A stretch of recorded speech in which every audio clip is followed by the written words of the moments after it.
Hi, we are the ADHD Skills Lab podcast. My name is Skye, And my name's Sarah. and we will be your hosts, chatting to you about practical ADHD strategies you can use, the research behind some of these strategies, as well as interviewing other professionals with ADHD about how they've developed skills and working through struggles in their lives. You might know us from Unconventional Organization, where we talk about this kind of stuff all day long. So we're super excited to have you along, and we're going to chat through it together. Hi, and welcome to this week's research recap. This week, Sarah and I are going to be going through some interesting studies on not working memory, prospective memory. We'll talk about why those things are confusing in a minute. Sleep, ADHD, and obesity, and we will touch on another paper that we're not going to go into too much detail, but is a good indication of kind of what we do in this podcast and how we try and make sure that we bring you research that is up to date and is as peer reviewed and thought out as possible. So, Sarah, should we start with the paper on ADHD, prospective memory, and sleep? Yeah, let's get into that one.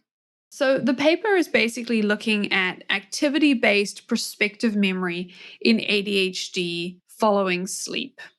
And what that essentially means is that they wanted to find out how good people with ADHD were at remembering to do something as soon as they woke up. So if you've ever been in the situation where you go to bed and right before bed you think, okay, tomorrow morning I have to do this activity.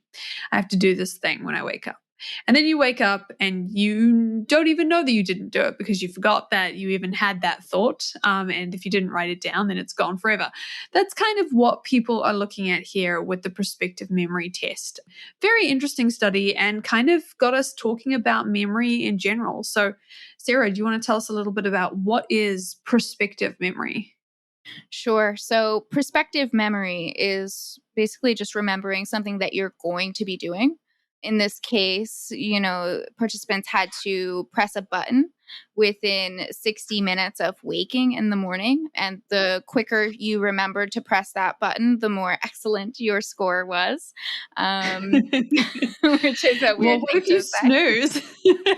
What if you're a snoozer? You wake up and then you press snooze for half an hour and then you press the button. So that's a really interesting point, which sort of brings us to the results. I mean, do we want to go there that fast, though? I think let's just talk a little bit about, so what is prospective memory and then tie its connection or lack of connection to working memory. Just because for a lot of you, if you've been working with us or listening to us, you'll hear us talk about working memory a lot, which is the memory where you're trying to hold something in your mind as opposed to long-term memory, where that memory now is kind of something that you're going to remember forever. So a good example would be if you're leaving the house, and as you leave the house, you think, when I get home, I need to put the washing on, basically. The idea that you would get back and remember to do it, that's working memory. It's something that would sit in your brain as you go throughout whatever it is you're doing. Whereas coming home and remembering to put your keys next to the door because there's a spot there where you always put your keys, that's more of a long-term memory. So what is prospective memory in that case? So the perspective memory is the first example where you sort of come home and remember to put on the load of wash. It's not necessarily like a habit that you have formed over time. Yeah, it's really just sort of being able to remember something that you said you were going to do, which does seem like there is some overlap with working memory. We sort of took to Google with this one and couldn't really come away with a full consensus, just sort of that they are not synonymous. We thought when we first looked into this, oh, right, so we'll go and find additional research on the connection between working memory and prospective memory, and we'll bring it to the podcast. But that didn't actually turn out to be the case as much, which was quite interesting. They seem to have developed concurrently, but not necessarily been connected. There is some papers connecting them. So if you're sitting here going, why are we talking about prospective memory? This is working memory. Well, the jury's still out. The academics are still trying to figure out how the theories work and connect together. So just a little bit of an aside on that. Okay, so let's get into the methodology because it's really interesting. So Sarah, do you want to take us through like what they did? Sure. So they were really measuring a couple of different things. The first one, as we've already mentioned, was the prospective memory task. So they were trying to see how often someone would be able to remember pushing a button right after waking up. And then That's a good question. yeah. Yeah, so it's really interesting, actually. And when we get to the results, we'll talk about that. But they were also measuring a concept called motor sleep inertia, which is really cool. I've never heard about it before until this study, but it basically just means the amount of movement that someone does during the first hour of being awake. And they sort of measured that with like an Acti watch, like a smartwatch kind of thing. They wore it for 1 week. Mhm. What were they trying to find with that one, actually? That's a good question because did that affect it? Yeah, so they actually wanted to investigate sort of if and how the activity-based prospective memory task, the remembering to push a Mhm. button, how that performance changed over time. So they had basically 4 groups. They had children and adults, and each group had subgroup with and without ADHD. Yeah, so they were basically just evaluating how this changes over time. Yeah, that's really interesting. And then in terms of the results, they found that children with ADHD performed the worst in terms of this perspective memory. By and far. Yeah. And then adults, they also performed badly, but not as badly as children. Yeah, it seemed to sort of level out over time. The results were slightly different, but similar at least. Yeah. Because they compared children to neurotypicals. So they had 22 children with ADHD, 35 adults with ADHD, 92 neurotypical children, and 95 neurotypical adults. So quite a large number of what you would essentially call the control group. The control group was really big Was in the this biggest one, yeah. study, yeah. But mostly, if you were neurotypical, you did better at this, essentially. Yeah, that's right. They got into lots of different explanations for why that might be. Do you want to take us through some of them? Yeah, so they part of the motor sleep inertia, sort of measuring how much movement you engage in the first hour of being awake, was related to another concept I'd never heard of called the sleep inertia phenomenon, which is basically just being drowsy when you first wake up. And so they were looking at sort of that. That's why they were measuring the movement, is because they wanted to see sort of how quickly people would be able to sort of regain, I don't know, consciousness. Yeah. So, the reason that this sleep inertia phenomenon is so fascinating is because the existing literature on this topic shows sort of brain scans where, when in this state, the frontal prefrontal pathways sort of are activated last. And the reason that that is interesting for an ADHD person is because the frontoparietal network is just slow to wake. And it's also considered a key component for perspective memory itself. So there were very specific reasons why they chose those 2 tasks. I'm actually surprised that the adults with ADHD didn't have a markedly worse result. And we could talk about why I think that is in a second, because I have Yeah. some theories on that. Yeah. They seem to do all right. So, Skye, take us through your theory. Okay. So I think the sleep inertia idea is really interesting because it's essentially saying that maybe people with ADHD, if it takes a while for our frontoparietal network to come on board. So basically the frontal Mhm. lobe, the area that we have, historically associated with, executive functioning tasks, things like that, that really brings our sleep morning routine into question. Not into question exactly, but it kind of adds something to our morning routine discussion. One of the things we do with clients a lot and often first is we talk about their morning routine, and we spend a lot of time talking about how to get up and out of bed, specifically Mhm. that out of bed section. And we have, Sarah, you'll have examples where we've talked about like put on a podcast, put something next to your bed to eat, or sometimes we talk about people take meds at different times and things like Mhm. that. So there's all these things devoted to this. Why can't I just get out of bed? I'm just supposed to be able to get out of bed. And so this is kind of an interesting look into maybe a little bit of why that is the case. Yeah, it definitely adds something to our sleep discussion and our morning routine discussion for sure. Yeah. In fact, if you are struggling to get out of bed and get going, it might be your sleep inertia phenomenon coming through, which I thought was really interesting. Okay, so the reason I thought maybe adults with ADHD did better was because the specific activity that they chose was pressing a button on their wrist, essentially, within a certain period of waking up.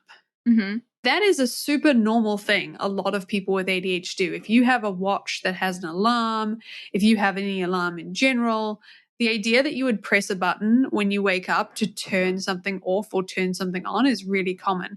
So the fact that it was then associated with this strange, unusual task was kind of funny to me because I was like, I wake up and I just go, what am I turning off today? Especially if you have ADHD, because I have like 3 alarms and one of them might be on my watch. Yeah, I literally wake up. I have 3 alarms on my phone, different like levels of noise depending on like what I need to help me get up. And then I have like sometimes I also have an alarm on my watch, which is by my bed. If I really need to make sure I'm at this event, like I have a podcast appearance that morning or something like that. So the idea of getting up and turning off a bunch of stuff is super normal, at least for me. And therefore, to kind of bring it back, a long-term memory, not a short-term memory or a prospective memory. It's a long-term memory thing in the same way as I come home and then I know I have to put my keys somewhere and I'm sort of looking around to, okay, I Right. put my keys there. To throw another term into the mix, sort of like muscle memory. Yeah, it is. Exactly. You're right. And we know from other research, muscle memory is really amazing. I mean, they've done studies very sadly on people who've lost their memory for almost anything else, but their muscle memory continues to improve over time. So, they've done studies where people who have no memory of the past are able to get better at a task day by day, even though they don't remember ever doing that task. So the muscle memory is really different. Anyway, that was my theory on why that might be different for people with ADHD who are adults as opposed to kids. Yeah. I mean, as soon as you said that, it just made all the sense. So Yeah. if you're an ADHD person who's listening right now and you agree with Skye, you can sort of leave a comment and let us know. Yes. Send me a message. Tell me all your memory sleep kind of theories. Mm-hmm. But it was a really good and very interesting study because it kind of opened up this whole conversation of what we're like when we wake up in the morning and whether that might be different with ADHD, which is a concept that I knew was it something we struggled with because we talk about it a lot in coaching, but I didn't necessarily have the specific sleep inertia phenomenon language. So Right. it's really cool to have that. I totally agree. Yeah, it would be a really neat thing to see if there's any overlap with like more research on this specifically for our population. Definitely. Hopefully new research is coming out and we can talk about it. Also just wanted to flag my personal thing in the morning is I just wake up and drag myself to the living room to do some form of exercise, even if it's just like a downward dog and then that's it. Mm-hmm. And, movement is supposed to be supportive to your working memory. So again, I wonder if it's like a way of reacting against that sleep inertia. That would be interesting as well. Oh, that's a really neat way to look at it. And I mean, part of me wonders like how much movement is enough movement? Because sometimes on really hard days, I just try to sit up first and let the blood like come back to my body.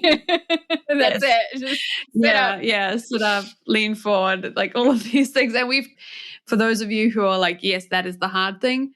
Yes, we talk about that in coaching. It is a no judgment space. We all have those days and we all sometimes need to talk about how to set that up for the morning. Okay, let's go through some of the limitations and then we'll talk about the practical takeaways. So a small ADHD sample size, particularly compared to the neurotypicals. For sure. And you said skewed male, which is unusual, usually the other way around. Yeah, it has to be where they pulled their groups from, which is escaping me at the moment. Yeah. Also, they didn't check if their participants used a reminder to remind them to press, I was really surprised by that. Yeah, I mean, well, so this is also probably like a recall sort of bias thing because it would have been the person did the thing and then told the researchers about it. So there's also that. That is a good point. That is a really good point. And then there was no conflict of interest, no external funding that they mentioned.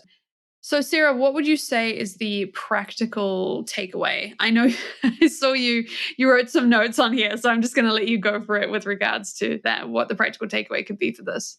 Yeah. So for me, the first thing I thought was that all of the issues that I'm having with my own child waking up and remembering to do things totally alleviated. I mean, it's a huge relief for me to know that we just have to sort of stick with it. And even if I'm not seeing immediate progress in his habit forming, just to have faith that we will get there. Yeah, I think that's great. I mean, I think that it's interesting with the idea of that long-term memory versus short-term memory, knowing that, Yeah. it might just take a while for something to become a habit. And that's going to be a factor as well. So Right. yeah, no, very, very cool. And for people as well, just sleep inertia phenomenon. It's a thing apparently. So if you're struggling to get out of bed and that takes a little bit of extra time for you, then that might be what's going on. So definitely stick with it. The morning routine is really helpful, really useful, definitely something worth considering trying if you haven't done it already. So yeah, stick with it, try and turn it into a long-term memory. Awesome. If you like what you hear, don't forget to subscribe. You can get weekly updates when we launch a new podcast episode. We have lots of interviews, practical strategies, as well as research recaps where Sarah and I go through the latest research. So the second study that we looked at is actually looking at the connection between ADHD and obesity. And I want to start by just flagging that Sarah and I, neither of us have personal experience with obesity. This is not an area, that we can really speak to or speak in. So we want to kind of flag that at the start before we talk about this paper. So in terms of what they were looking at particularly, what they really wanted to get the sense of was if ADHD is a risk factor for obesity in children and adolescents, and this is what they were really looking at was children and adolescents, what were some of the mechanisms that were connecting the two? And they were looking at the idea of anxiety and depression as mediating factors, which was really interesting. So Sarah, do you want to take us through kind of how they chose to do that? Sure. So they started with survey data from a large US based health survey. So their sort of participant pool was like something like 25,000 participants between 12 and 17. They specifically excluded anyone with like a learning disability or low IQ, things like this, and ASD as well. I guess they really just wanted to get a clear picture of ADHD and the impact and sort of the measures that they were using here. So they defined obesity at a BMI at or above 95th percentile when compared to age and same-sex peers. Basically, ADHD, yes or no. They used a parent self-report for that question. Also, obviously, they were looking at anxiety and depression scores. And similarly, those were answered by the parents, basically surveying the child's mood over the past 6 months. So this entire study could really be called parents survey responses of their child and what the parents thought about what was going on with the child. Yes. So the children, I mean, they're 12 and 17. I can understand why they might not have necessarily felt like they could speak to everything objectively, but it is interesting to note that they were really not included in their own study almost at all. Right. Yeah. This was an interesting one because it looks like they just sort of took some data and then ran a bunch of analyses on the different variables. Yeah, and I think that's really important. I mean, we always talk about who is the one. Is it a self-report? Is it an experiment? And then who is the person who's filling out the report? Is it a teacher? Is it the person? Is it a parent? Is it a combination of both? And in this case, it is the parent.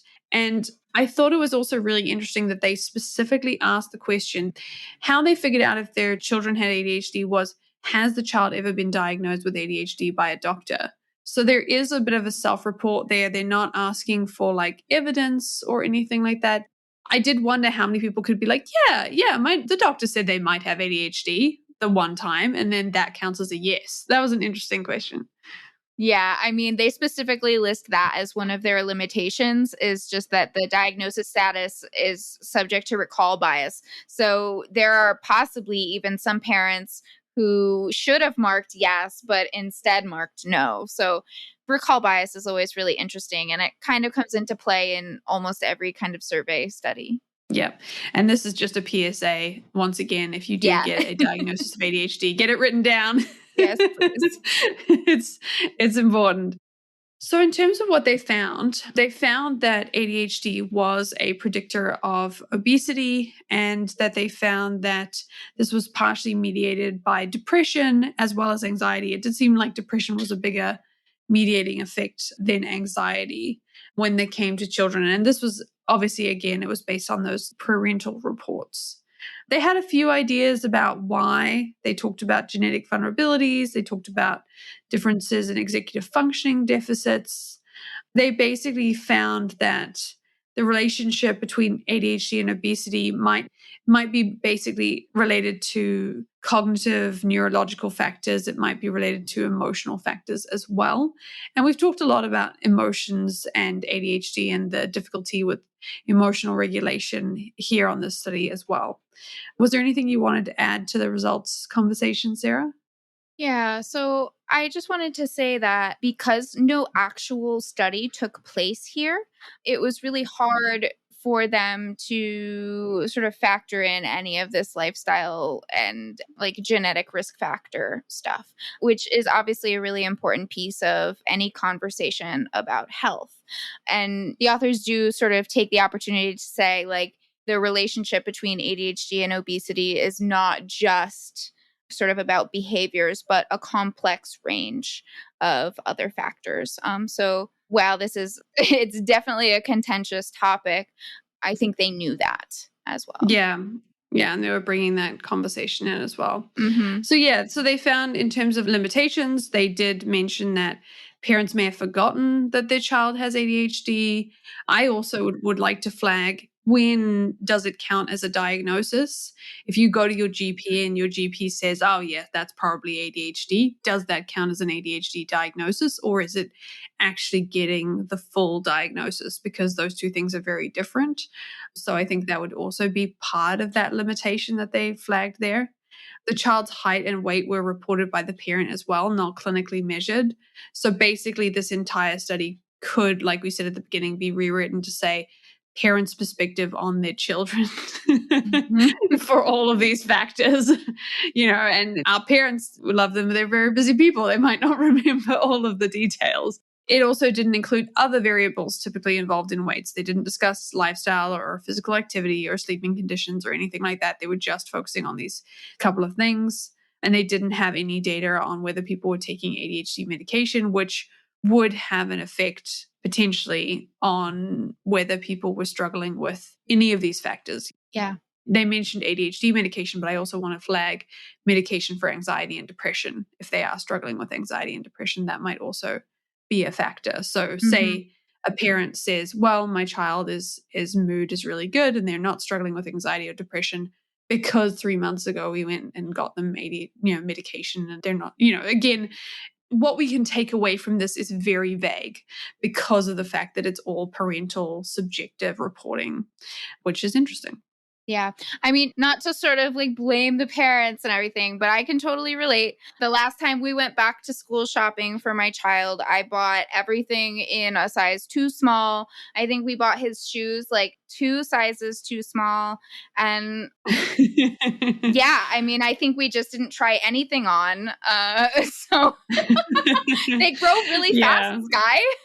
They do grow really fast. Actually, that's such a good point. I have a lot of clothes for my son, and it's that moment where you're like, no, I'm really out of sleep suits. Like, that is it. Like, it's not going to fit anymore. I need to buy more, especially with ADHD. And again, Sure. if your kid has ADHD genetically, you might have it as well. So it is, again, you are relying on the working memory of people who might have ADHD as well. And it's a struggle. If you want to, we've talked about ADHD and parenting on this podcast, so definitely look at those, but we have been there. So in terms of the conflict of interest, it was funded by the National Natural Science Foundation of China, which was interesting. So did this study take place in China? No, so this is a US based survey. So it's like a census stuff. So it's only open to people in the US, but the data is just public. Yeah, that makes sense. Okay. And then in terms of just interesting things to discuss, they did have a little chat about the ADHD reward system, which is always really interesting to me. So, in terms of the brain structure and function, they talked about the idea that maybe there's a connection between ADHD, anxiety, depression, obesity. Maybe these are all kind of affected in the brain's reward system. And I'm not going to go too much detail into that because we can talk about that more when we get to a neuroscience study that focuses on this in more detail. But it is interesting to consider, where does reward play into all of these conversations, because that is something that we know with ADHD. We have a difference in our brain and how we process rewards. But given the nature of how the study was tested, I don't think there's enough research for them to really be making any predictions on that. So what are the practical takeaways? Yeah, I think this is just another study that highlights the importance of sort of that hot executive functioning skill, sort of the self-regulation stuff, Throwback. you know? Yeah, I love finding opportunities for that. Yeah, I mean, because if you really look at the study for what it is and not sort of like an in-depth look into people's lives, really what this study is saying is that we should be getting treatment for our kids who might be struggling, instead of just saying like, oh, Mhm. they're just a kid, they'll grow out of it. Just start teaching them those self-regulation skills, or bring them to sort of a professional who can do that if you don't feel well equipped. Yeah, or if you feel like you want to get yourself, sometimes some studies have found that if the parents are learning the self-regulation strategies, especially if they're younger kids, I think in that context, that can have a positive effect on their children, even if their children aren't doing anything. So, Mm-hmm. it's Modeling. it's like the whole family system. Yeah. Yeah. And so just general learning self-regulation. I always come back to that really wonderful conversation we had with Danielle about, regulating your emotions together with your kids, Hmm. and kind of thinking about that in terms of self-regulation. It's important. It's something that we want to keep thinking about, keep using. It's probably going to be very helpful.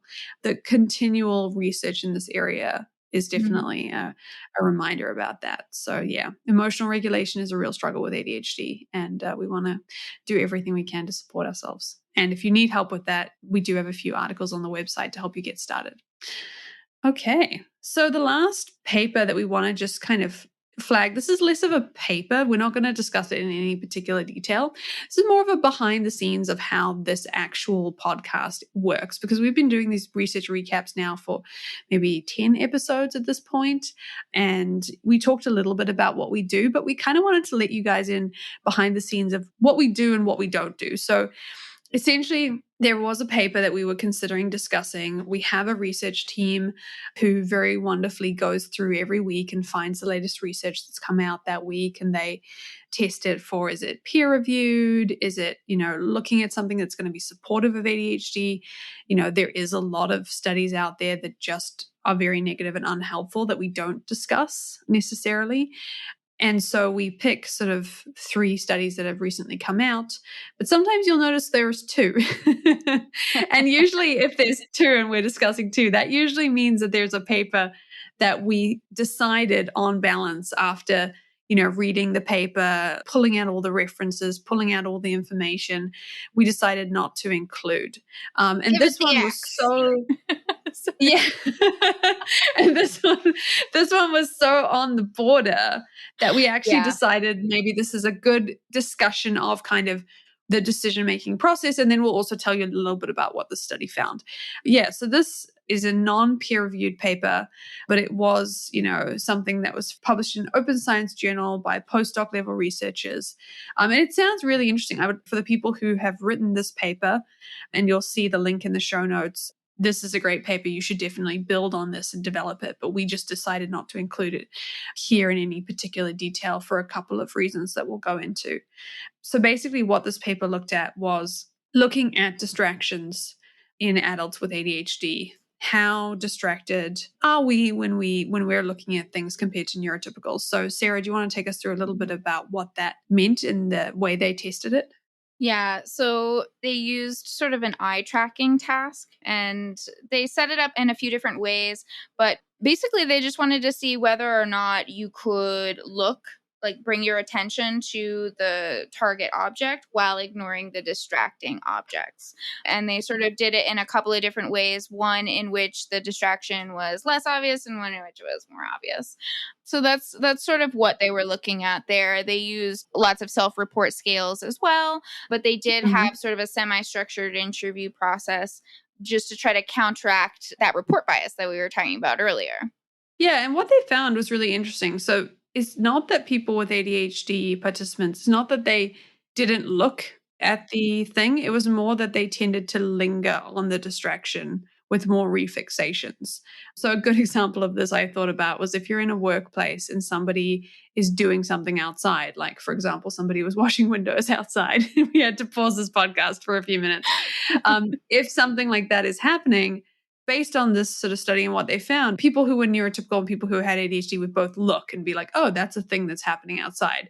But people with ADHD would tend to linger on it. They would look more. It would be more of a distractor for them and it would shift their focus more than people who are neurotypical who'd be like, oh, yep, that's what that is, clock that and kind of go back to what they were doing. We're like, oh, but I wonder, who are they? What are they doing? Yeah, let's talk about this 10 minutes later. Yeah. And then, of course, the transition back into work. And we know that we struggle with transition times. There's research on that. So that's the study and that's what it found. And it was very interesting. Like I said, if you've wrote the study, I find that this is something we should definitely delve into more. But the reason that we decided in the end not to include it in the full discussion the way we usually do is for two reasons. One is that it wasn't peer reviewed. And peer review basically just means that it's been reviewed externally by other academics who've read it and said, okay, this fits the kind of general standards. And there's lots of controversies about that. I definitely want to just flag that there's lots of controversies about that. But ideally, what that means is that if there is something that is an obvious issue or a flaw in this study, before we take it and we provide it as like, this is something we might want to have a practical takeaway from, other people have looked and they've said, okay, well, this is a flaw or this doesn't connect to the current research on this area and you should make adjustments and things like that. So that's kind of what the peer-reviewed idea is. This study also combined two different studies. And they mentioned this right at the beginning. They said, for the sake of transparency, we disclosed that the study consists of a combined sample of two highly similar versions of the study. The first sample is from a dissertation project from one author, and the second sample is from another author's honors thesis project. And we decided that because they're two different studies, even though they were conducted in parallel, they followed a lot of similar protocols, they were combined to increase statistical power, and that we decided that it probably wasn't going to be something we wanted to stand by and have a conversation about in terms of like, oh, maybe this means something because of the fact that the statistical power was low prior to them combining those two samples. And that was the conversation that we had before we came on this podcast. That's sort of the evil of statistics. Yeah, that's the tricky part about statistics. And so, we do our due diligence and do our best to make sure that if that sort of thing comes up, we check it and we're not including it if it's not going to be something that has a statistical power that means that it might, So hopefully what this means is basically, one, it is an interesting point. It is interesting to consider the idea that we linger on distraction. We kind of know that from previous research. And two, that's kind of the background process that we're going through when we are setting up for this podcast episode. So hopefully that gives you a bit of a sense of what we're doing here as well. So interesting research. I think, we've covered a little bit about sleep inertia in the morning, which I'm totally going to use. I'm going to tell people that that's the thing. I'm definitely going to be, I like to say I'm going to be thinking about this when I wake up in the morning, but the truth is I'm going to forget. Prospective memory. Yes, exactly. So I'm going to try and remember that this is a thing and see how I wake up in the morning and how long it takes me to actually get out of bed. I think that's such a fascinating idea. Also, an interesting conversation about ADHD and obesity, sort of the beginning of that conversation. Hopefully there'll be more studies, but also a conversation a little bit about what it looks like when a paper is completely done by your parents, essentially. And then, just a little bit of a conversation about ADHD distractions and then also how we how we do this research, and hopefully, if you have any ideas about what we can do to improve, our goal is to provide you with the latest research, practical takeaways to help empower you to feel like you have a better understanding of what's going on in this really fast changing space of ADHD, and that you can advocate for yourself and really advocate for your kids and feel really confident in that. So that's the goal. We want you to take you along with us, learn with us, figure it out with us, and hopefully come away feeling a lot more confident in your ADHD and understanding what it is. So if you have any ideas about how we can do that, definitely you can always reach out to us. Our emails are always free. So yeah, really, really interesting conversation. Always good chatting with you. As always, Sarah, thank you so much for being my co-host. I definitely couldn't do this without you. The accountability is real. That is the real factor, I think, here. It's the accountability for sure. Yeah, no, it's great doing this. I really enjoy talking about this stuff. And it also adds something to sort of the everyday coaching life as well. Oh yeah. The amount of times I bring the studies up, especially the motivation study a couple of weeks ago, like that's just changed my whole perspective on everything. Mm-hmm. Yeah. Awesome. Well, great to see you guys. And we will see you again in 2 weeks for another research recap. And we'll have a lot of interesting interviews in between. See you then. Bye. Thanks for listening. If you'd like to reach out or connect with us, you can leave us a message at admin@unconventionalorganization.com. You can also find out more about our ADHD coaching organization, read our free articles, or sign up to our online courses at unconventionalorganization.com. That's organization with a Z or an S. They both will get you there. If you'd like to learn more about what we discussed here today, or you want to read the transcript, you can find that at our show notes page at unconventionalorganization.com. If you've enjoyed this podcast and think someone else might find the strategies and stories helpful, the best thing you can do is share episodes using the share button in the podcast player, or leave a 5-star review on Apple or Spotify or your podcast player of choice, letting them know why you've benefited from this podcast. Thanks so much for listening, and we'll see you back in the ADHD lab next week.